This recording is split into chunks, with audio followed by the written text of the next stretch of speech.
And now, weighing in out of the blue corner, Josh the Punk Thompson. 100% agree. And on the other mic, he weighs in from the red corner, Big John McCarthy. Just go. For criminy. You two knuckleheads. All right, here we are for another version of the Weighing In podcast with one of the greatest fighters that has ever lived, Podcast Dave. And then there's also Josh Thompson. The fuck is going on around here? We are in, I guess we're actually in the second week, we're coming up on the second week of November. We've had some good fights. Bellator had some good fights. Corey Anderson looked really good. We just watched the UFC Fight Night with Glover Teixeira against Thiago Santos. We've got a lot to talk about with that one. People's ears are falling off in the fights. This is really exciting stuff. So let's get busy, man. How you feeling there, brother? How was your flight home? Gosh, man. I'm telling you, we have 2 more weeks of this shit. I was texting Dave while we were watching the fights, and I said, I think I'm like getting like fight out. Like I'm getting. Oh, yeah. I don't want to say I'm getting sick of fights, but I'm just never. I'm just kind of like another fight. I was just one of those, and it hit me a little bit tonight with some of the prelims. I got a little bit more into it once Claudia Gadelha got in the cage. I'm friends with her. I've been friends with her for a long time. Claudia's a sweetheart. She's a sweetheart, and yeah, I got a little bit more like, okay, I'm into it now. But the prelims were for me. It wasn't anything to do with the fight. The fights were good. They weren't great, but they were good. But I was just like, I'm going through it right now. A little bit of that. Fly home at 3:30 in the morning from Connecticut. Land at like 10 a.m. Spend the day, hanging out, doing whatever, trying to catch up on some sleep. Get home, you're like, oh, it's relaxing, but your dog needs to be walked. Cousins in town, like it's like, oh shit. Then today, taught class at my gym, did some rolling, did a workout myself, like just it was a lot, and then I get here and I'm like looking at the clock. I'm on East Coast time a little bit, so I'm like 10 o'clock's like fucking 1 in the morning. I'm like, Jesus. All right. But you know what? I'm good. Let's just get right to it, man. Glover Teixeira. We talked about this last Wednesday in our midweek show when we were at Bellator. Thiago Santos, Glover Teixeira. All Glover had to do was get him to the ground, John. And every time he got on the ground, dominant performance. Team old man. Don't take all the credit. Calm down. Thiago looked good when he was on his feet, but when he was on his back, he's scary on his feet. Yeah, he's nasty good on the feet, man. He's got big power. The story, the whole story is who can keep it on the feet and who can get the takedown. That was one, and two was the fight IQ of Santos was shown tonight. Just wasn't there. Like you hit somebody with good shots, pick and choose your shots. Don't rush in, smother yourself, potentially get yourself taken down. He rocked him, jumped on top of him, tried to finish. Sure, he had some good ground and pound. There was some damage that was done there. But with the amount of power he has and the speed he has, and knowing that Glover wants to take him down, knowing that you just rocked him pretty bad. Knowing that he's hurt. Yes, knowing he's really hurt. You should have just backed away, made the ref get him up, and let's go again. Because the speed and just everything he does was on point on the feet. Just fight IQ, man. Fight IQ. It really comes. We talk about this all the time. We talk about it when we broadcast for Bellator, and we talk about it with all the UFC guys too, especially with the young talented fighters. It's always about fight IQ. He just didn't have it tonight. Like he had it on the feet, but then he smothered himself, and the fight IQ went out the door every time he rocked Glover. Glover, fight IQ at the highest level at any time. Rocked. Fucked up, face down, grab and hold. Didn't matter. Yep. That guy, he had got dropped and he was face down on the canvas. And Santos rushed in and he just grabbed the hips and then slid down to the single leg and then came up and finished the takedown. I was like, oh shit. Great job, man. I mean, not much I can say. Team old man pulled it off tonight, buddy. Team old man. Oh man. Yeah, I talked to John Hackelman Thursday night after the Bellator fights because he called me to talk about some fights and Glover was there with him and we started talking and I told him, I said, man, hey, don't forget the ground, baby. Don't forget the ground. Don't get into a fucking gunslinging battle with him. I said, the ground is your world, right? And he goes, I know, I got it. And so it's like, All right, then I'm watching him, and he gets hit. Are you trying to take credit for his win? No, right I am now? taking no credit. I know that he was smart enough to know that that's where, you can go. Well, you go back and you look at, and Santos has improved, no doubt. But we talked earlier, and he had the fight with Gegard, and Gegard got him out. Ground that was at middleweight. That was at middleweight in the first round at 185, and I did his next fight. And it was against a guy that most people aren't going to even remember is Eric Spicely. Now, Eric's got a really good ground game. He's a good jiu-jitsu guy, but he's just doesn't have a stand-up game at all. And Thiago did exactly what you're talking about. He would hurt him. He would just then rush in to finish him. Spicely would grab a hold of him, get him down. And Spicely ended up winning a decision. He actually choked him out with a rear naked choke. I want to say it was second or third round, but it was all because Santos would rush in, crush that space instead of being smart, back him off, make him get up. You got to figure the rules will work for you if you let them. And if you're that guy that's in the stand up and you want it to be a stand up fight, and you knock your opponent down and they're rocked, all you got to do is step away from the referee is automatically going to make that guy get up because you're the one that controls that position. And Thiago needs to get that in his head because it's really caused him a problem in fights before this. We saw it again, but dude, he is scary. And I said that, I've seen him knock out so many people. He is fast with his hands and he's got power. That hammer on his chest. Yeah. He's got one in his right hand and one in his left hand too. He's got good kicks as well. Yeah, he does. Good little push kick there. Is good. Good kicks. I mean, you talked about his tattoo. I mean, it's a lot better than have a penis on your chest like Brock, but I got to tell you. There's nothing like having a penis sword on your chest.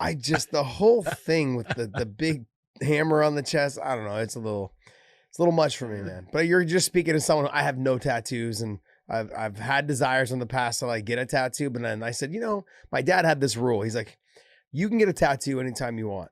He's like, but I just want to let you know, get the drawing up, get it done up, and in 1 year, go back to it and see if you want it. I'm so thankful. I'm so thankful. You know what? Your dad was smart because that's the same advice I tell people 6 months later, go back and look at it and say, do I really want that put on? Yeah. No, the other thing was that my dad said he would pay for it. And I would I came up with some drawings, had some friends that did some bomb ass artwork. And a year later I went back and I'm like, thank God I didn't get that on me. Thank God.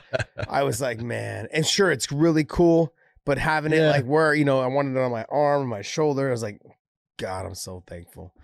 I'm so thankful. Anyways, but yeah, the hammer on the chest, the penis on the chest. I'm not. There's a big difference. I'm not sorry. big on it. I'm not big on it. Right back into Team Old Man, Andrei Arlovski. God, I hate to say it, because we texted during that fight. Yeah. You go, Arlovski got it, and I can see where Arlovski wins it. Yeah, and I had it 1-1 going into the third, and neither guy deserved to win that fight. It's one of those fights. It was just bad, and Andre has had fights like that. I did one of his fights when he fought Frank Mir. It was exactly like that. Only worse. Yeah, it was worse than that one. And Andre won it, and it was like neither guy deserved to win that fight. And he's had a lot of those, but he's got to stay cautious because he's got to be careful that he doesn't get hit with a big shot because his chin is not that good anymore. But he's still dangerous with his hands, man, if he would throw, but he just doesn't throw enough. Yeah, his chin was never that good, though. Let's be honest. No, it was not. Yeah, he never had a great chin. He never. No. Even back in when he fought Tim Sylvia days, he never had a great chin. So to talk about he has a good chin is not true. But he's found ways to win. I mean, he's inking them by, but he's got the ability. He's got good boxing. I kind of agreed a little bit tonight with what's his name? Trevor Whitman. Trevor Whitman. I kind of agree with him. Is all he had to do is pull the trigger a little bit more. I'm not a big fan of having don't get me wrong. I like Trevor Whitman. I think he's a wonderful coach. I'm not a big fan of having the outside coach come in and talk. They did that years ago with Eddie Bravo. And it was just kind of I don't know. It doesn't pop for me. I'm not trying to be super critical about it all. It just, sometimes you get an outside voice that comes in and it kind of ruins the flow of the commentary. You have Dominic Cruz. A lot of people don't like Dom. I like Dom. I saw that. I thought Dom was great tonight. There was nobody else commentating with him. And that's really what it is. Yes. When he's by himself with John Anik, yes, I think he's outstanding. Well, John Anik is fucking outstanding. Yeah. John Anik is very good. Yeah, he is. You know, and but that's the ultimate thing. Professional. Yes, he is. And so when he can, I think John Anik helps make that a team. When you add a third person to that, is when Dom has some problems, you know. And I like Dom, and that's the thing. And I'm on Dom's side. Not a lot of people are though. So let's just, you know, I understand. But look, the Trevor Whitman thing. He's a great coach. I think he's got some good insight. It just, I think, kind of ruins the flow a little bit of it all. They did it years ago with Eddie Bravo, and it just kind of like it never really caught on. I don't know if it's catching on now. I mean, maybe I'm just a grumpy old bear tonight too. That might have been it. You know, the one thing that they did that I loved, I think it's great. I think everyone should do it. When they had the foul, they put up the 5-minute clock on the thing. I go, good call. Hello, how genius. I mean, that's exactly what they should do. Yeah. That's exactly what every promotion should do, is have that clock up there so the fans have an idea of how much more time that guy has to recover. And there was a couple of ones when you look, you go, oh, that guy. There was the one, man, who it was when Max Griffin was fighting Ramiz. Oof. And he hit him square, and then he started doing the dry heaves. I go, oh, man, that's horrible. This fight. And he got back in the fight. God bless him, man. Didn't work. And then he got his ear. Ooh, that that reminded me of, right? That reminded me of Sakuraba. That's the second ear in, I want to say, 30 days or so that it's come off. I haven't seen it. What was the other one? I'm trying to think of what show it was in. I just watched it a little bit ago. Disgusting. This is, again, how many fights that we watch. Disgusting. I cannot remember. That guy's ear really came off, too. Ugh. Yeah. But, people are going, oh, that's going to take some stitches. No, that's going to take some surgery. That's going to be plastic surgery. No, people posted that on social media, right? And they actually blocked it out as, what is it called? Graphic content. Yeah. John, was it Tara MMA? Johnny Campbell? Tara, that's it. Exactly. Tara MMA had it. Okay. From Brazil. Yeah. No, that's disgusting. And this is a true story. I was grappling with my brother one time when I came home from wrestling, whatever. Him and I think I was like sophomore in high school, whatever. He was like a 7th grader or 6th grader. We were messing around, and I was pulling the big brother shit on him, and I had rolled him through like on a half Nelson for wrestling. He had just started wrestling. I was already wrestling, and his ear caught on the carpet. And I ripped from the top of the ear. It ripped all the way out of the back. Nice. And my dad got home, beat the fucking shit out of me. He beat my fucking ass, man. He had to take my fucking brother to the doctor. Fuck, he beat my fucking ass. It was nasty. Jesus, God. Yeah, that stuff happened. Yeah, I was like, we were just playing around. Didn't care. There was nothing I could say. Oh, shit. But anyways, Arlovsky, to me, I thought, hey, came away with the win. And good stuff. I mean, look, the level of competition. We were talking about that fight during the week. And you said because the betting odds had favored his opponent so much. Tanner Bosser. Yeah, Bosser. Yeah. It favored him. It was plus 350, I think, or something like that. Is what the odds were, I think is what it was, going into that fight tonight. And I looked, I was like, oh man, I don't know, man. I don't recall. I remember seeing Bosser fight, but I can't remember, I can't remember how good he was. Like I said, we've watched so many fights. But Arlovsky, man, every time he threw, it looked like he landed in the harder shots. That's why I had him winning. Most people had Bosser winning. I had Arlovsky winning. Barely, but like if it would have went the other way, I'm like, all right, either way. Neither guy deserved to win the fight. Exactly. Been a draw. I can kind of go with what you said. Let's just be honest. The fight of the night, though, was Barcelos and Taha. Oh, my God. Barcelos was so good. Such a good fight. Taha was tough as hell because, man, he came up with he got racked a couple times. He stuck in there and he was fighting back, but Barcelos, damn, he looked good. He looked good. His stand-up looked good. His wrestling was fantastic.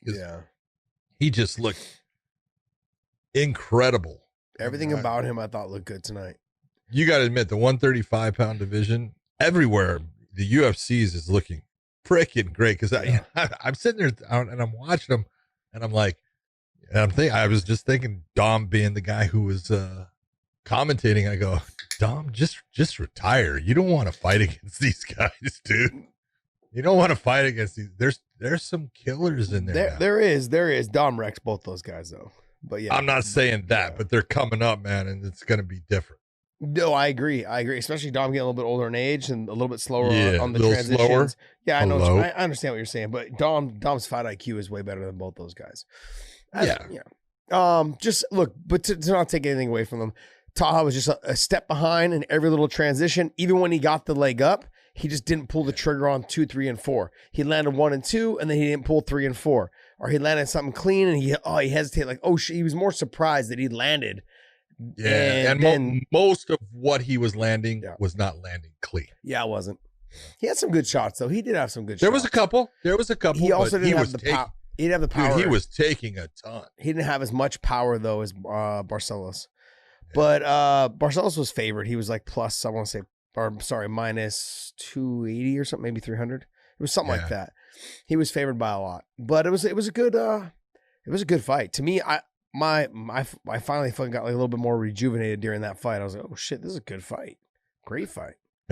And I was actually just texting podcast Dave during that. And I was like, they're kind of like, I don't know. The fights are just kind of like, yeah, they're okay. But like I said, I'm getting a little bit of fight it out. But that fight was good. Kind of my asshole puckered up a little bit. And I was like, all right, this is going to be a good one. It's working out. Giga looked good, but you got to look and the level of his competition. It wasn't there. Chikadze's so good in the stand up, man. I did fights with him in Glory and stuff, and he's so good. Yeah. And now that he's in MMA, and he's working out at King's MMA, and he's really learned a lot. His ground has actually gotten decent. He's got pretty good wrestling defense now. He did a good job, stopping the takedown. And his stand-up, he will set you up. He is so good in the stand-up. Yeah. So he's going to be great to watch. Did you feel like, I felt like a lot of the fights tonight were one-sided. Yeah, well, like, that one was one-sided if you look at it. The Taha one, it was even though it was a good fight, it was one-sided. It was 30-27, I think, on all cards. Simmons got knocked out. Claudia, I thought she was going to have a better performance. She just slowed down too much on the feet, and she wasn't able to get the takedown physically strong. She always does, man. Yeah. First round, and then she goes downhill from there. She does not maintain that, pace, the strength, the ability to, she starts pushing her shots. You can see how her stand-up, her arms are heavy. Yeah. And you can see it. I've always felt that she's carried a little bit too much muscle for her body size. She might. Yeah, she needs I think she needs to switch however she's doing her conditioning into more of a cardiovascular type conditioning. Maybe do some sort of altitude training to help with that muscle to generate more red blood cells, to get some more oxygen to the muscle to keep it going throughout the fight. She's missing something, and I think a lot of it has to do with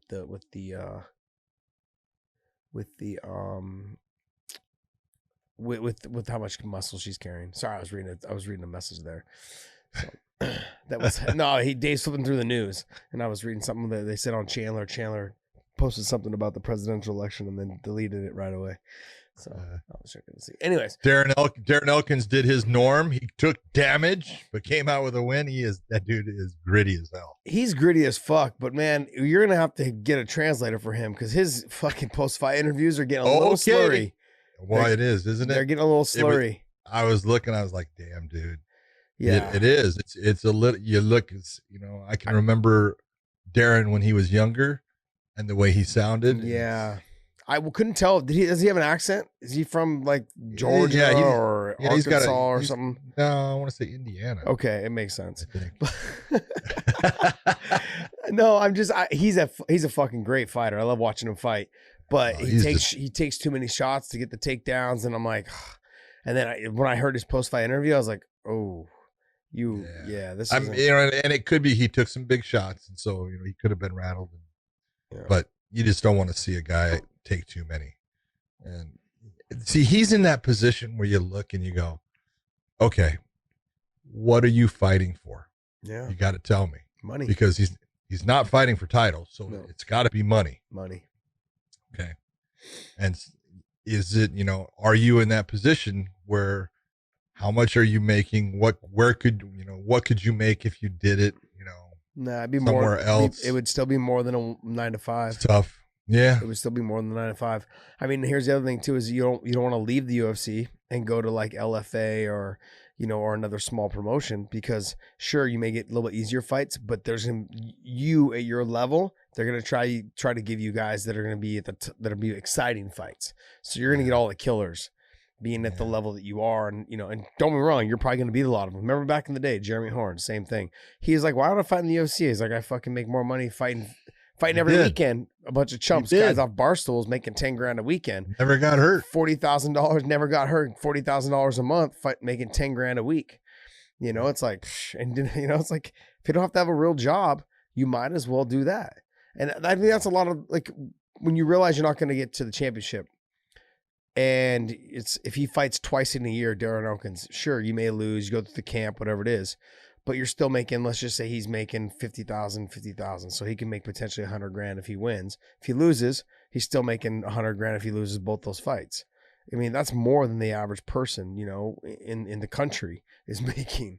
So the fact that he's able to, I don't know where he lives. I think he lives where? Sacramento? Yeah. He's got to be up in California somewhere. Well, I mean, like, you don't have to live. Yeah, he's at Alpha Male, but it doesn't mean he has to live in there. He doesn't have to live there. But yeah, he probably does if he's there all the time. Yeah. Anyways, I mean, just the conversation afterwards in the interview got me a little thinking, like, oof, just that's all I was thinking. That's it. Who else on that card? Anthony Burchak. I've known Anthony for a long time, and he got his shot back, but you got to say Gustavo Lopez looked great, choked him out. Yes, beautiful job. He looked really good. Really good. With the Max Griffin fight, his what's his name? His opponent? Ramiz. Ramiz? Yeah, he's the one that had his ear ripped off, correct? Yep. Yes. Brahima. Do you recall the Sakuraba? Remember when they had the cage fight in Japan? It actually, I don't know if you know, you probably do. The cage fight in Japan, it was fucking tuna wire. Yeah. It was tuna net. Tuna netting, sorry. Tuna netting. Exactly. But it's, which is wire. which is fucking wire, by the way. It's a cable. It's an actual cable. It's crazy. Fucking gross, man. Anyways. Yeah, his ear came off. The top section of his ear. Yeah, it reminded me of that. It was on the canvas for a while. I mean, the good part about that is that, like, if you got caught like that, you probably have cauliflower ear. So you could probably have the cauliflower scraped out and have your ear restructured and put back on, kind of thing. Because that's what they do, is they actually cut it from that area and they peel the front skin of the piece off and they actually scrape it all out. All the built up cartilage and shit. And then they fucking all the calcification. Yeah, all the calcification. Yeah, it's basically just dried up blood and calcium and all that shit. Calcified. So, yeah. So they scrape it all out and they. Yeah, I know. I've known guys that have done it. Yeah, gotten their cauliflower taken out. I was thinking about it, but then I realized there's a 5% chance you could lose your ear. And I'm like, yeah, I'm not really to take that chance, man. It ain't bothering me that bad. 5% chance is fucking no way. If you lose your fucking ear, hell no. 5%. Come on, what's that? Get the fuck out of here with that shit. Come on, 5%. Nope. You won't take 5% in your ear, but you'll take like the worst odds on a fighter for the chance to win money. Yep. Yep. What's it called? What's that sin that's called when you're fucking like you're about your looks? What's vain? Yeah, I'm very vain. Yeah, I'm very vain when it comes to that. Fuck no. There's no fucking way I'm losing my ear. And anyone that says that they would, get the fuck out of here. You guys are crazy. I would do it. Hell no. 5%. Until you lay down in that fucking chair and the doctor goes, yeah, let's see how this goes. You're like, yeah, fuck no. I'm out of here. I thought Trevin Giles looked good. Trevin looked great. He looked good. I was good. Very impressed with his performance. His jab is good, man. Yeah, and he understands. I'm not a kicker. Yeah, I'm gonna crush this space, and he gets into that boxing range really well. So he was just slowly touching up, Bavon Lewis to the point where you could see Bavon started just slowing down. and it was just a matter of time before he touched him with something that was going to hurt him. But Yeah, I thought it was a really good performance. And he had that fight with James Krause, where James Krause took it just like last second, and it was at 185. So James Krause, wasn't even weighing close to the thing, and James put it on him in the first round, and then kind of gassed out a little bit, and he took some shots from him and stuff. But Trevin's good. Trevin's he's gonna be around for a while, and he's a police officer in Houston. I didn't know that. No, I tip my hat to that young man. Absolutely, man. Tip my hat to that young man. 28 years old, police officer in Houston, and fighting. Good job at the high levels. Great job. Yep. Oh, I was really disappointed that the Ian Heineck versus Brendan Allen. I thought that was going to be a really good fight. I thought that was going to be something. I really enjoy watching Brendan Allen fight. He's good. And he's got, man, you talk about a guy that's got a gas tank. That guy's got a big gas tank. So yeah, I thought that was going to be a fun fight to watch. And I guess Heineck ended up with what is called COVID-19. So didn't get to see that one. That was too bad. We got lucky this last fight with Bellator. We had no fights drop off from COVID. None. Yeah, that was pretty fucking nice. We've already had one. The next one. For this one. Oh, who fell? That out? was the first fight of the night. Oh man, no big deal. What else? I guess to run it back. I mean, congratulations to Glover Teixeira. Now he's fighting for the title next against Jan. No, he's not fighting Jan. Sorry, he's not fighting Jan because Izzy's fighting. It's funny because my son texted. He goes, "I think Glover could actually beat Jan." Right? And I said, "I don't think he's going to get the chance." I don't think so either. I think that's going down to Sonya. Yeah, try to beat him. So yeah, we got murdered, by the way, saying that Izzy was going to beat Jan. We got murdered in the comment section. Good, stand by. Yes. Oh geez. Oh, they're not fighting till March? Yeah, he's saying if Adesanya waits till March, he's ready to go. Who's ready to go? Jan's saying to Glover, if Adesanya can't fight till March, let's go. Let's go now. No, that's good. Fight now. Smart move by Jan. That is smart. Collect that money, baby. Absolutely, man. For those of you guys listening to this, idea. if you guys don't know, so Jan now is the champion, so now he gets that championship pay. He didn't get it to become the champion. I mean, maybe they gave him a little bump. They probably give him like $25,000 to $50,000 bonus to fight for the title because that's normally in the contracts. Like for my contract, maybe even a little more. Yeah. For my contract, it was $50,000 if I fought for the title, and then after you win it, then you get pay-per-view dollars and all the other shit that came along with it, which wasn't mine. I don't know. Everything bumps way up. Yeah, you get first-class tickets, you get more hotel rooms, you get suites, everything happens when you're the champion. You don't get it though for being the challenger, even though you're fighting for the title. So there's a lot of little things that happen, and I don't know. And I think that's gonna be. Sorry, I'm reading some headlines that David pulled up. That's why. Just call me David. David, yeah. David. Yeah. Podcast David. Yeah, podcast David. Everyone should know your real name, your little baby name, David. I love it. Anyways, okay, so let's talk real quick about Bellator. We won't get too much into Bellator. We talked about it enough the week before and the week of, and we did all this stuff. We do the breakdowns in the midweek right before the show because they're on Thursday nights, which is great. CBS Sports has been amazing. I've got a ton of people hitting me up going, it's fucking nice to know they're like, hey, you're on CBS Sports now, and they fucking love it. I like it too. I like the fact that we're on Thursday too. It's before all the commotion. I can come home for the whole weekend. Enjoy some time at home. So awesome. Nice to just be home. Look, Corey did exactly what he was supposed to do. Corey's a lot faster than I thought. Corey's faster. He's fast in person. I mean, he's 30. He just turned 30 years old. Corey could not have asked for a better performance. Yes. In the way he just handled that entire fight, how he did it, what he did. That entire situation, though, he handled very That was an A+. Yeah, very professional throughout the week.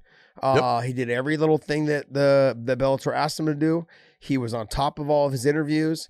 He had a great performance. He came and yelled at me right after and said, "Nervous? What? I'm not nervous." After he beat Manoff, because we were because you in the fighter interviews you go, all right, coming in new person, I know what it's like. You think the nerves are going to be there?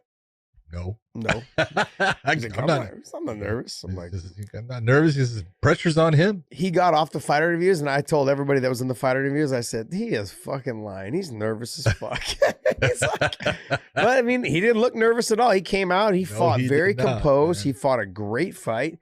And look, before I go patting him on the back too much, he fought Melvin Manoff. Melvin Manoff's a killer, but Melvin Manoff is a 185 pounder. You know, and he had Melvin guessing at every turn. He went to the shot. Melvin went to sprawl. Melvin did the whole sprawl and turned behind him. But then Corey wasn't there anymore. Corey came back up. Corey had a good performance. Good job. I mean, I wouldn't be surprised if we end up seeing him fight Phil Davis next. If Phil doesn't get the shot right away with Nemkov. The only other person I could see him potentially fighting would be Machida. There's one other guy. God, is Tokov? No, Tokov's 185. Oh God, who's the other guy? There's another guy in that division. Fuck. There's somebody else in that division that we signed that's pretty good. Oh, Carl Albrechtsen. I want to see him maybe potentially. I'd like to see him fight him. That'd be a good fight. Carl's got some good grappling. He's got good takedown defense. He's pretty well rounded. I mean, he's got a lot of tools in the box. Corey wins that fight. I'm not saying he doesn't. I didn't say that, but it would be a step up from the Melvin Manoff fight. Melvin's got the one punch, kind of but the problem is it just wasn't there, man. The size, the physical size of it all. Corey grabbed him and just flung him down. It was he's been working on his takedown defense for a long time, and it's gotten better, but Corey's just that level above that, and it showed. You know, so I think we went through this last week. I know that there's another person that I'm thinking of that is not on this thing though, for him to fight. Is it somebody who might fight a heavyweight or something? I can't even put it together right now. Anyways, there is somebody I can't remember. Sorry guys. You have to, maybe I'll think of him when he comes up. But I know he's not on here because I just had this conversation with someone yesterday about him potentially fighting him. No, Fridays. Today's Saturday? Yeah, so yesterday when I was in the airport. Dude, it's 3:30 in the morning. I go to my plane and I get off. Leave me alone. Leave me alone. Yeah. Oh, you know what? No, this is what I thought. I said there's talk maybe of Gegard Mousasi going up to 205. Him and Gegard would be a very interesting fight. Gegard's not a big guy. Corey's way bigger than him. Gegard's good on the ground. Gegard's got good cardio.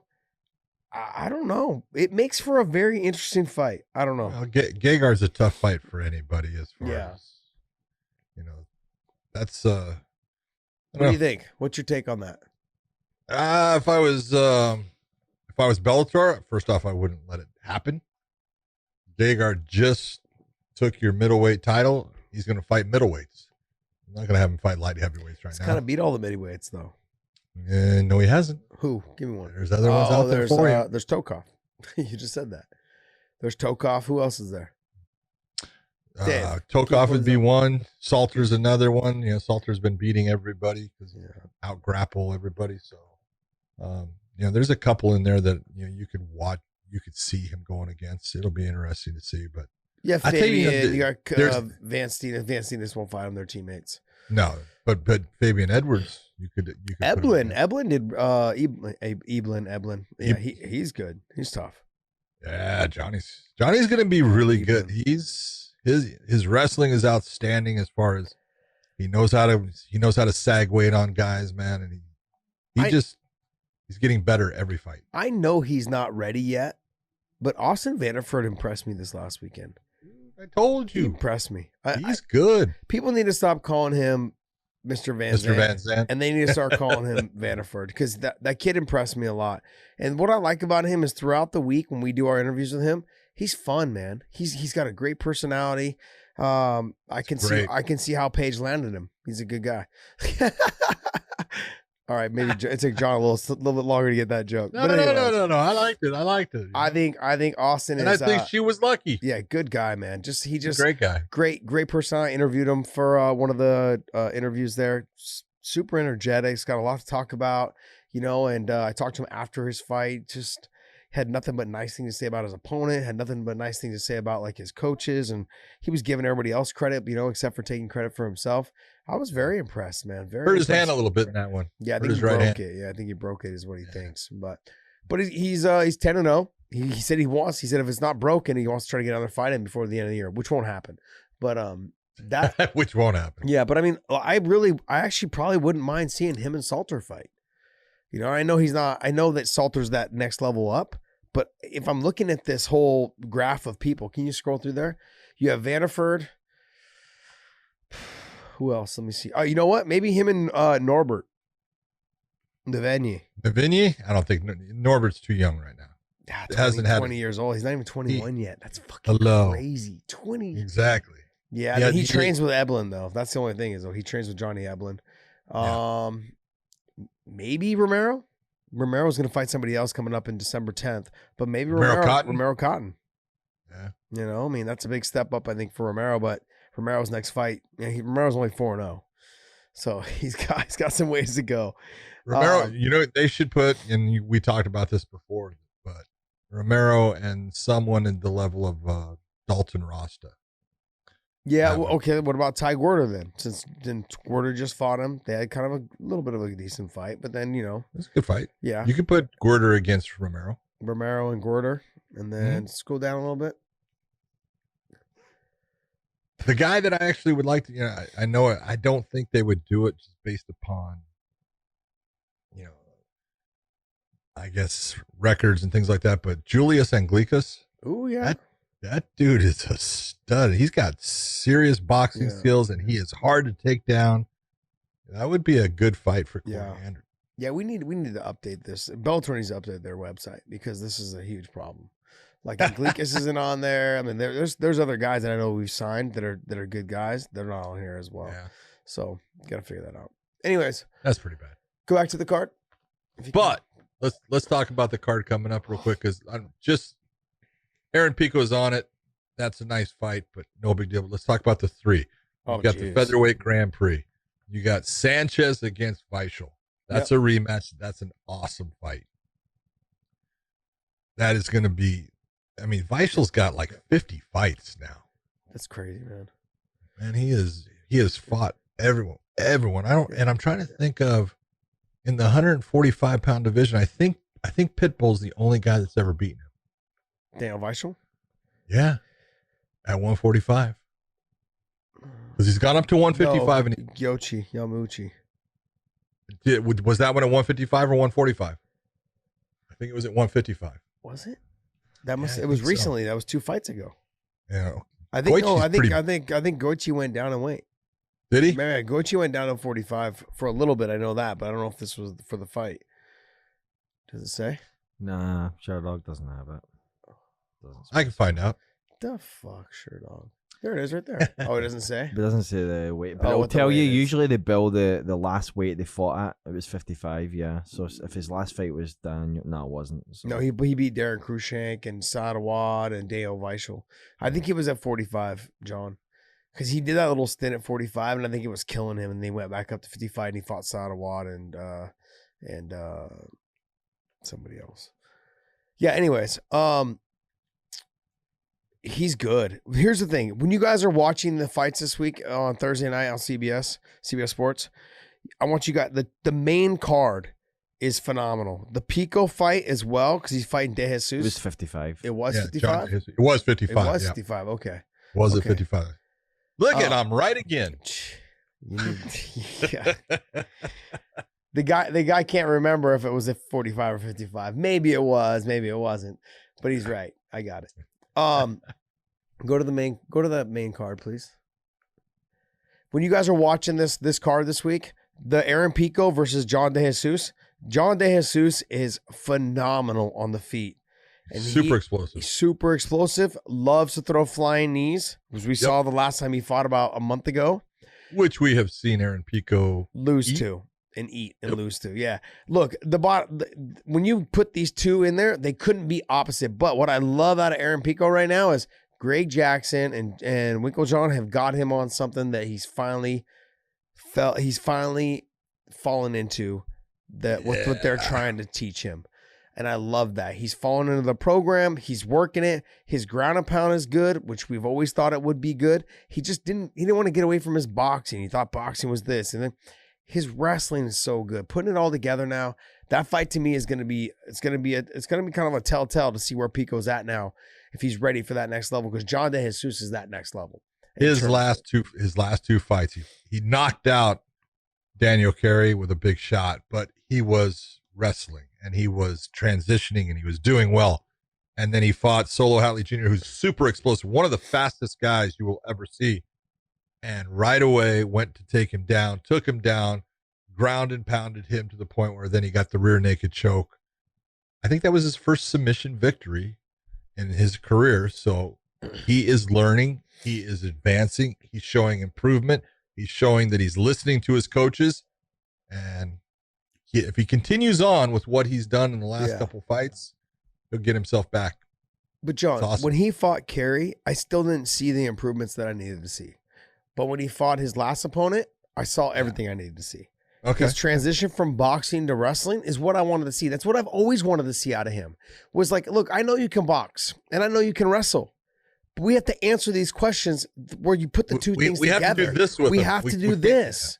Yeah. And he had never done that. Even with the Carey fight, he didn't do it. So when he got to his next opponent, he took Carey down. He did. Got to figure it. I think it went to the second round. But it wasn't a punch shot down. It wasn't a punch shoot. It was he shot Raw Dog in that fight. Got the takedown. He did. He robbed from a great distance. From a great distance.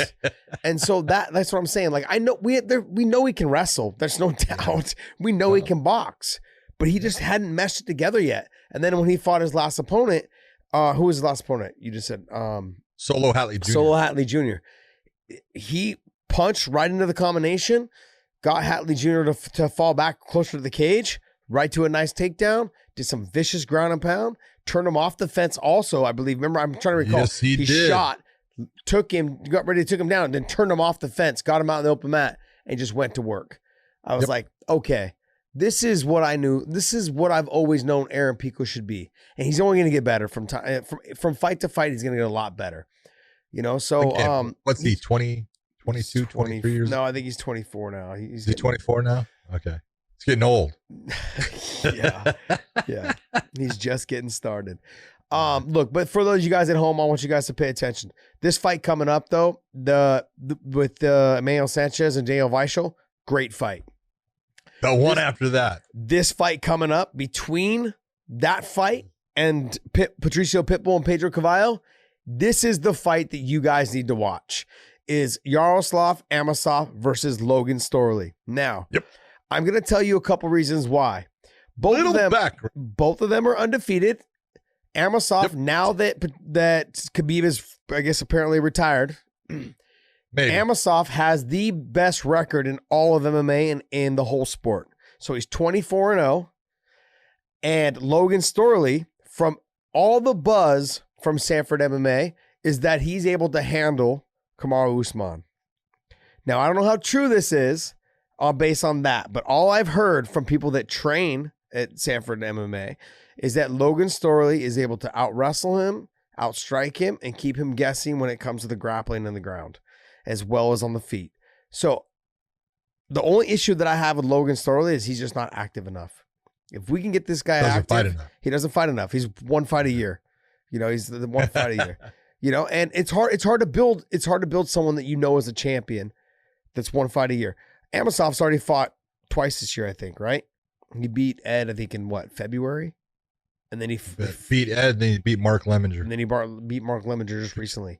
Because Lemminger actually took the place of, I'm trying to think, because Lemminger was supposed to fight Storley, and Storley pulled out.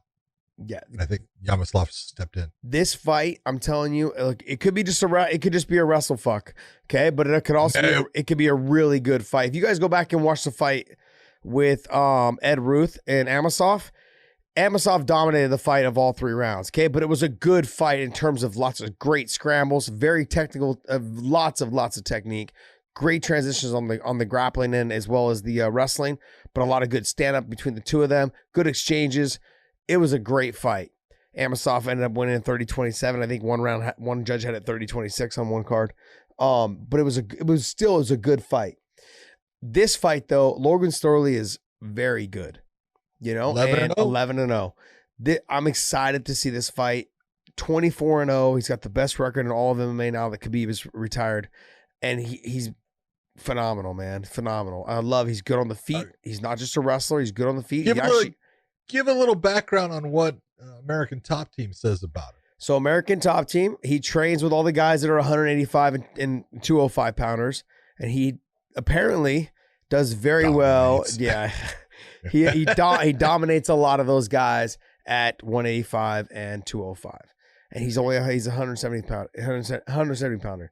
So I don't want to toot his horn too much. His record kind of does that for him, but I'm excited for this fight. I was actually like a little like, I don't want to see it because they're both undefeated and they're both very good prospects, but no, you got to do it. Put them together. You got to do it. Put them together. And this is a big reason why I'm kind of liking the direction of where Bellator is headed now. It's like, you know what? We're done protecting these guys. We're done giving these guys fights that, kind of will continue to build a record. We're like, no, this now is like, look, there's no fans in the stands. People need to be glued to the TV. And what's going to glue them to the TV? Fucking great fights.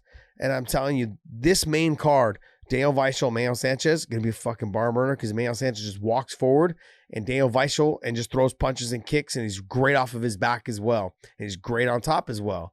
His submission. Daniel Weichel, good takedown defense, Assault Rogers, and just makes guys fight his fight on the feet, in the stand-up. Then you get to Logan Storley and Amazoff. I think it's just going to be a bar burner of a fight, man.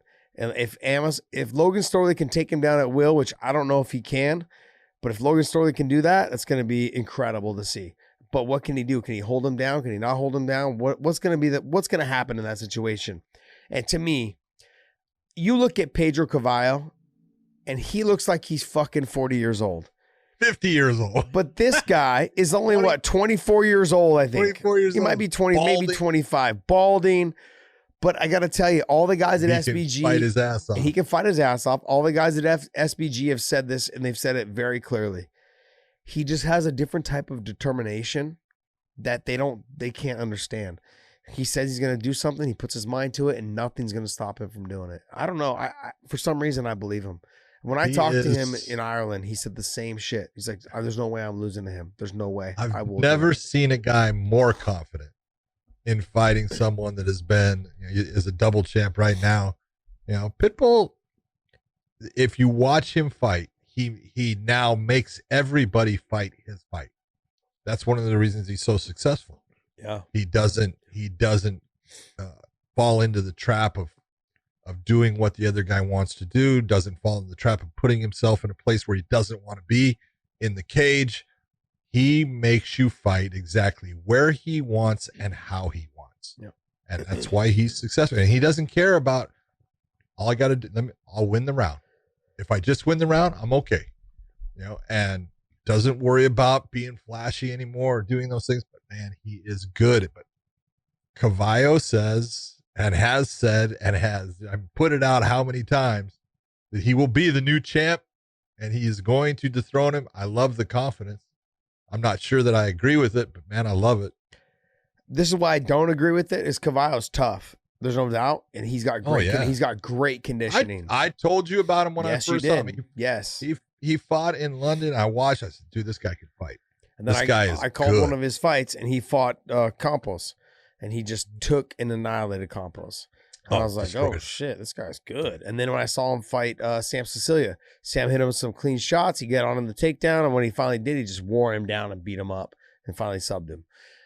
Yep. My thing is this, is that Patricio Pitbull is 30-4. Yep. He is good.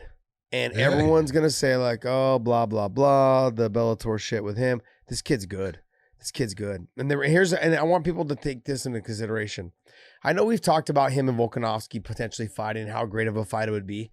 I want you guys to think of this. Henry Cejudo is making a huge pitch to Dana White about him fighting Volkanovski. You want to know why? Because he's got Patricio as his training partner. And I think he believes that because if Henry can do well with Patricio, he can do well with Volkanovski. They just have, they know. First thing, I think Patricio hits harder than any other 45 pounder that there is. Yeah. Maybe not when Connor was at 45. I mean, Connor, he had the pop and the reach. Connor's got some pop, man. Yep. And so, but I think Patricio's in that category in that conversation, though. You can pass judgment on it if you guys want. Very, very rarely do you get, and this is it has to do with weight. Very rarely do you get a guy that is of 145 pounds, 135, 125 that has one punch knockout power. They can knock people out with multiples, with a volume. They can do it. They can hit them with, a left, right, left, and the guy goes down and they knock him out. That's 3 shots. They can do it with kicks. They can do it with knees. But with a punch, you don't see 145 pounders that can just put a guy's lights out. Patricio has that ability. He hits that hard. That's rare. Yeah, to me, it's going to be a great fight because Pedro's going to have to endure some big shots, and he's going to try to just keep walking forward to try and put pressure on him. The myth about Patricio is that he tends to get tired towards the end of the fight. Emmanuel Sanchez thought that, but Emmanuel Sanchez sets a pace that is just incredible. He's just someone that just continues to walk forward. But he doesn't have the capability to take down Patricio. So in the process, he's taking shots. And the same thing with Pedro. Pedro's going to take some big shots. The question will be can he take them or not? Not a lot of people have been able to do that. Ask Michael Chandler. So, and when it comes down to it, like he's knocking out guys at 155 pounds. He is the 155 pound champion there because he did knock out Michael Chandler. So when we're having this conversation, can Pedro Cavallo take those shots and eventually potentially get him to the ground? We'll only be able to see that night. That's why we fight the fight. Yeah, but if he gets him to the ground, Pitbull's good on the ground, man. I've grappled him and I've trained with him. He's got a great ground game. He's strong. He moves well. He doesn't sit, and nothing against Pedro and his abilities, but it's not like he has an advantage there. It's not like when I'm talking, I'm saying, look, Glover Teixeira is going to fight Thiago Santos. You need to get this fight to the ground. You have a distinct advantage down there. That's not what Pedro has against Pitbull in that fight. So I don't know. It's going to be interesting. I'll tell you what's interesting is you go back to the Weichel versus Sanchez. Sanchez has turned into, this is a guy that came from a kickboxing background. Yeah. He's got that, that warrior, Mexican attitude where he's just there to die, if that's what it takes. But that's that gym, though. That gym now has gotten so good off their back, and they're good on the ground. Well, not all, you got to figure Sergio, both Pettises, and you figure Daniel Vanderlei is the guy that was the jiu-jitsu coach at Rufus Sport forever, and now he's gone. And you know who their jiu-jitsu coach is? No, please. Lovato Jr. Jesus Christ. That's who Emmanuel is now training with. Rafael. Lovato Jr. Shut up. Swear to God, man. Jesus Christ. Those guys are going to be fucking good. Oh, yeah. Those guys are going to be fucking good. Nothing. Yeah, and I love Daniel Vanderlei. He's outstanding, and he did a great job with those guys. But I got to say, that's a notch up, man. 1 or 2. Yep. Good stuff. I mean, like those 3 fights and then the Pico fight to me are like, that's going to be just an amazing card. And I'm excited. I'm excited for that card to happen. I'm hoping that, and we got 2 5-round fights on it because they're both in the tournament. And then you got the 3-round fight with Logan Storley and Amazoff. I wish that was a 5-round fight, to be honest, as well. Oh, yeah. I was like, fuck. I wish that would have been a 5-round fight. All right, so that's for this week's CBS show, Bellator CBS on CBS Sports on Thursday night. Check that out. I believe it starts at 4:00 this time. PST time. Yeah, so 4 p.m. Pacific PST Standard Time Pacific for the main. It's 4 p.m. Yeah, so you guys check it out. It's on early. Most of you guys are working from home anyway still. And yeah, I guess enjoy that. Let's see what else. Let's talk about next week's card. Your boy, my brother, Islam Makhachev is fighting Rafael dos Anjos. I want to know who's right. Are you right? I'm always right. Or is John Anik right in how you say Islam's last name? Well, I would say Anik's probably right because we call him Makhachev. Yeah. But it's it's sound with like a little bit of a slang. Yeah, it sound like that. It's Makhachev, you know, it's like that. But we just say Makhachev at the gym. Yeah, it's something like that. It's not that bad, John. But it's no. Because I've listened to you how many times with Islam's name. And I'm listening to Heineck tonight, and I go, oh, someone's wrong there. It's either Heineck or Josh. I'm going Josh is wrong. Yeah, I'm okay with that. I'm okay with that because like we call him Makhachev, whatever. Yeah. So, and the same thing goes with Khabib. I call him Khabib, but like we call him Khabib at the gym. I mean, he's never once said my name is Habib. Habib. I know. We know this, but we call him Khabib. That's because there's a K there. But then every once in a while we say Khabib, or we say Habib to him. Well, Habib. It's just to be a smart ass. But come on, like it's just to let him know. Just to let him know you can say it correctly. Whenever you guys have punched each other in the face for years and years and years, you really don't care what people say. Like it doesn't matter. They're your boys. Anyways, look, to me, I think this is going to be a phenomenal fight. This is a real big step up in competition for Islam. I think Dos Anjos. The problem I think Islam's going to have with him is the leg kicks. He's going to have to check those kicks. He's going to have to be careful of that straight left coming down the pipe. Yeah. So that to me, but they're both left-handed. So it kind of works out. We're going to see Islam's got a sneaky head kick. He is the taller fighter. I think Islam will be the bigger fighter when it comes down to the actual fight. Yeah, he'll definitely be the bigger fighter. He'll be the bigger fighter. And I know I would assume he'll be physically the stronger fighter. Everyone I've talked to that wrestles and trains and everything, like we've all trained with him. I know for me, I was never a strong guy, but I've had him. Like I've got Deron Wynn. He's physically the strongest guy I've ever wrestled with at that size. Physically, he's like I've wrestled with some of the best Olympic wrestlers in the world. That guy's the strongest guy I've ever wrestled with. It's like, all right, okay, I believe you, Deron. But yeah, I think that to me is going to shape up to be a fucking phenomenal fight. I'm excited for it. Yeah, it should be really good. I love Rafael Dos Anjos is a great fighter. You take a look at his career, man. He has had some. He's fought everybody, everybody. He's never backed away from anyone, and he's had a long career. Yeah, he's been in the UFC for a long time now. You know, and this fight, you look in this, in my opinion, Sean Shelby, and I think he's looking at it saying, it's time for. I got to get another pelt for Islam, and he's gonna get that pelt from Dos Anjos being an ex-champion, all the fights he's had. Because I look at this matchup, and just to be honest, I don't think there's an area where I give Dos Anjos an edge. I think the leg kicks. That's it. I only look at the leg kicks. I don't even look at that because when you look at what Islam does and how he does it. You know, it's the same as saying, you know, do you give the leg kicks from Justin Gaethje an edge over Khabib's? Yes, of course you do. But what's he able to make work? What's he going to land that's going to be effective in the fight? And I don't think they're going to be I don't think it's going to be an element in the fight that matters. Just being honest. I want people to take this into consideration. Is I know how good his cardio is, Islam's is. But he's never gone 5 rounds.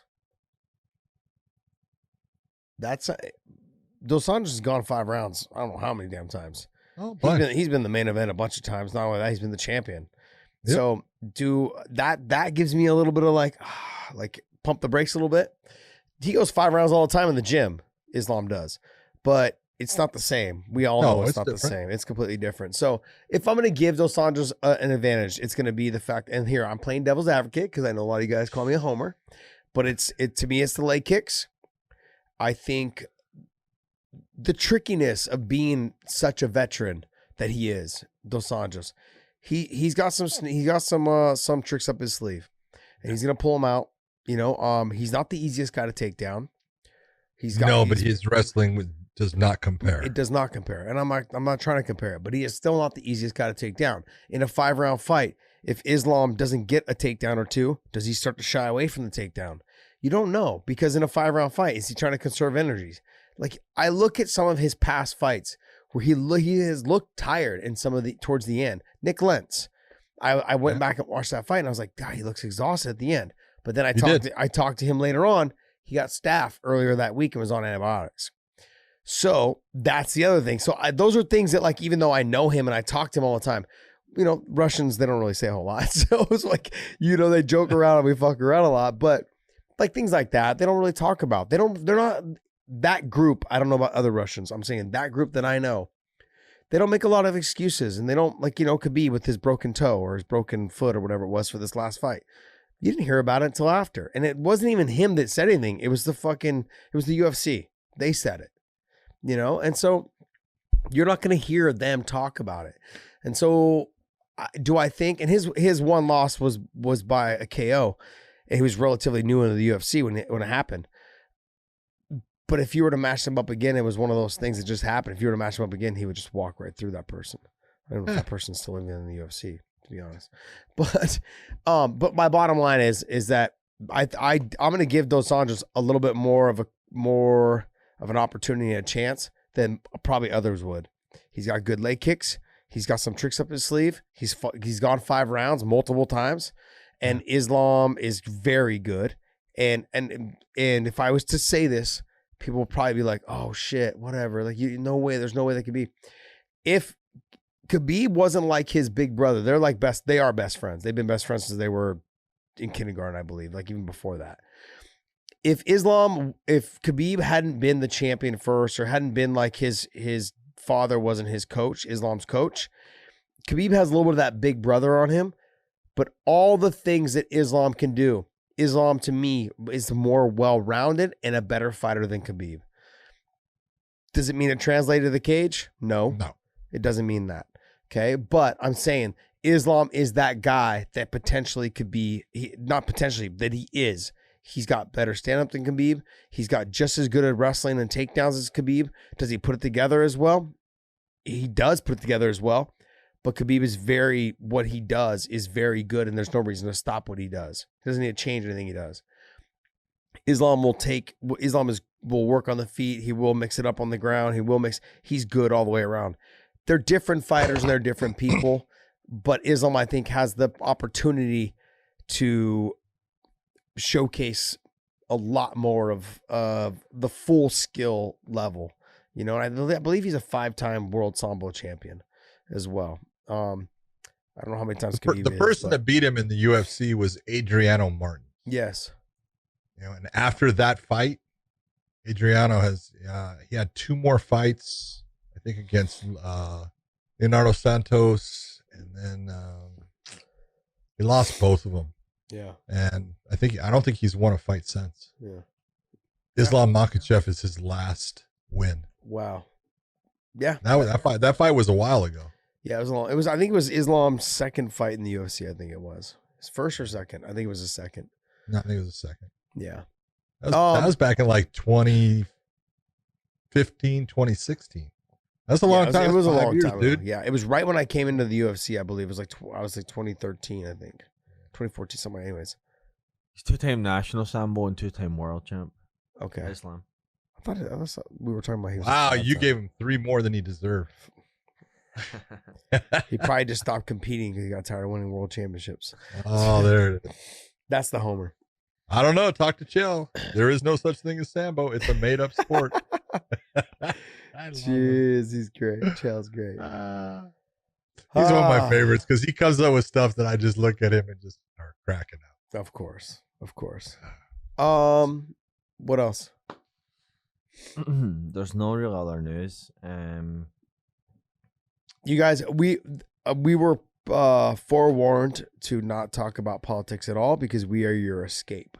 So we have an agent, and she reached out to us, sheriff, and she said, "You guys stay away from the politics." And we said, "Okay." So we wanted you guys to understand that we're avoiding that because we know you guys. We know that we are your escape for that. So I hope you guys enjoy the show. And then I was going to ask, did you see Diego Sanchez's rant on Twitter the other night about basically calling out like everybody? He was calling out like.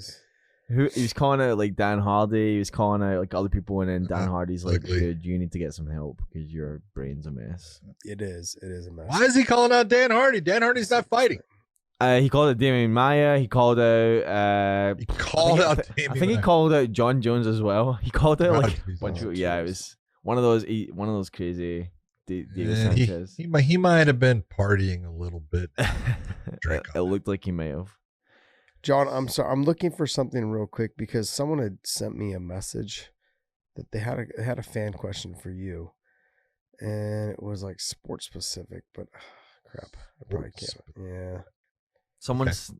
They sent it to me. They sent me a question saying, "Hey, when are you guys doing a fan question again?" Oh, okay. And I said, "Oh, I don't know. I don't know when it's gonna happen." And so I said, "Well, you know, you did bring up a good point. We probably should do one here soon." But I can't find it. The problem is like when you open your message, it goes into your main file, and then I get like, say you get like 20, and you know, you get 20 or 30 new ones a day. You got to look down. Anyways, this is what Josh loves to do. He loves to get caught up in the comments and the weeds. Yeah. You're such a loser. Anyways, I'll try to find it. We can talk about it on Wednesday. But we'll do a fan. I think we should do a fan question next week. Maybe get back on it. What do you think? We'll pull up some news. What do you got? What do you got for news, real quick? It's getting late. You guys got to remember, it's like 4 a.m. right now for John. For me, yeah, it's like what? 3? Is it 3 a.m. there?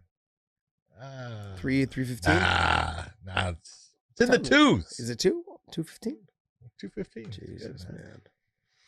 It's all good. Yeah, there's really not. There's nothing, huh? Nah, there's not really. Gilbert Burns expressed interest in Tough. Yeah, there's nothing really. All right. No. I mean, it's been a quiet week. We need Connor to get drunk and call out someone. It's a proper 12 season. Yeah, there's actually, I've noticed that this week there's a lot of political MMA news because like Tito's running for office in California. I wanted to say congratulations, Tito. Oh, Ortiz. congratulations! He won for city. He won a city council position, and congratulations, my man. Yeah, he got roasted by Dana. I mean, roasted by Dana. Well, like he got roasted because Tito called for a California recount, and I'm like, oh, yeah. Okay, this is something we just got to stop. Yeah. Okay, you just got to stop. Like California is. Do I think maybe it was probably closer than 4 million votes? Probably. We're not gonna go there. But I'm not gonna go there. Like, Not gonna worry about it. Yeah, it's like I'm not gonna care about it. So with Tito, he just first thing as soon as he got elected to the city council there in Huntington Beach. Congratulations, by the way. He's like, yeah, I think we should recount California. No, let's just leave it alone. No, let's just move on. Okay, let's move on. That'd be like going to the commission to try and get them to retract the headbutt loss. Yeah, that shit ain't happening. Not at all. Oh jeez. I think that's it, guys. Well, hey, thank you guys so much. Hope you guys enjoy the show. We went over a lot of content tonight, and we will be back for the midweek show. We're gonna try to make some improvements because we've kind of been listening and reading your guys' complaints. But look, you guys got to understand that we are on the road. We're doing the best we can. We got some lapel mics. We've also got some new lapel mics. We're gonna give those a try as well. I might even try to pack some handheld microphones. We'll see. We're gonna give it a try. The other thing as well is we're not in a studio, so the sound will never be the same as if we were in a studio. So I want you guys to understand that as well. We're doing the best we can, and we're working through it. But hopefully you guys enjoy the content, which is the most important part, correct? Where we're actually talking about fights and breaking them down. And that's me being a punk. It's funny that no one on iTunes complains when we post a midweek show. Oh jeez. But look, I hope you guys enjoy the show. The content is great. John's always dropping big knowledge, and can't remember where he put his shoes the day before, but he can remember who fought in 1984. We're having a conversation in the cafeteria the other day when we were at the Bellator event, and John's can't remember what happened to something yesterday, but we're in the mid-sentence. Someone says, yeah, that fight that happened in Miami at UFC 42. Oh, yeah, Sean Shurkin and Matt Hughes. He just broke it all down. He knew it all. I was like, okay, but you forgot where you put your shoes and your wallet 2 days, like 2 hours ago. Who needs a shoe? Who needs a wallet and shoes? I was laughing, man. It was funny. I like to give him a hard time. It's not a steel trap door as many people believe. Let me just remember you guys.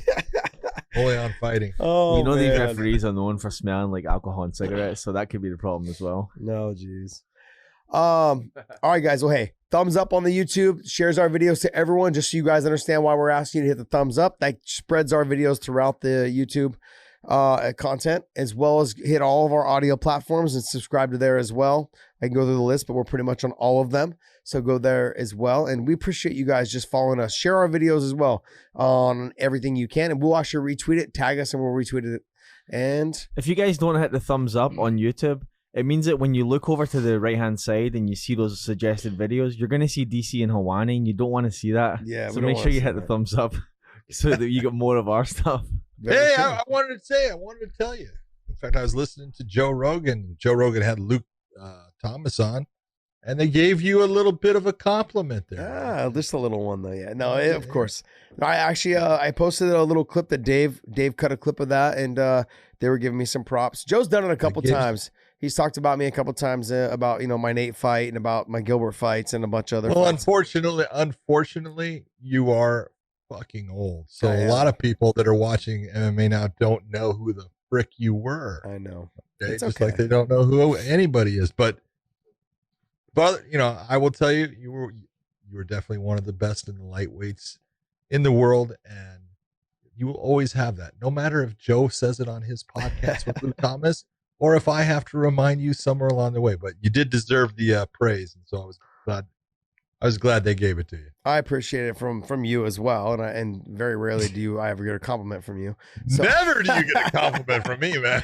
But it's good to hear. It is good to hear, especially like when you have people that are in the industry that appreciate what you've done throughout the years. I mean, I fought for over 20 years, so it felt good to hear it. It was good. And Joe's done it a couple times. You have now done it one time, so I'm looking forward to more.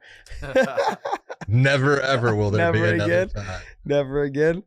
But thank you guys, and hopefully you guys enjoyed the show. And prowrestlingtees.com. Okay, and then use the promo code Wayne in. But then the promo code is what? This fight. So the promo code is fight, and you get 20% off for the rest of the year. Correct? Yeah. So go there, pick up our Wayne in shirts. We Big John and Dave are normally wearing them. I have not yet on our show. So, but yes, hopefully you guys enjoy them. Check those out. There's a cool logo. We have our old logo as well as our new logo on there. And hopefully you guys enjoy this. Have a good one. And John, what else do you have to say? See ya.